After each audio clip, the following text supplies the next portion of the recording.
नमस्ते ल हेर्नु सबैले चाहिँ ओभनमा खाना तताउने भाँडा भनेर भन्नुहुन्थ्यो त्यो भएर मैले चाहिँ यो ओभनमा खाना तताउने भाँडा मगाएको छ र यो अहिले छ यस्तो खालको छ है साथी ल हेर्नुहोस्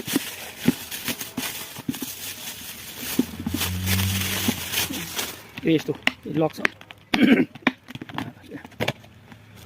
यो एउटा भयो यो यत्रो के छ यो 2250 ml को यो छ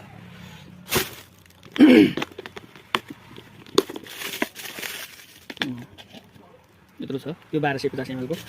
यत्रो यसरी यो छ यस्तो राम्रो लाग्छ यो 600 ml को है यस्तो छ यो चाहिँ माइक्रो ओभनमा खाना तताउनलाई एकदम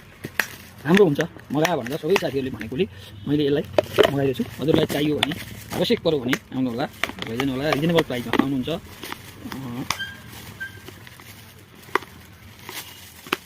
यो लक लाग्छ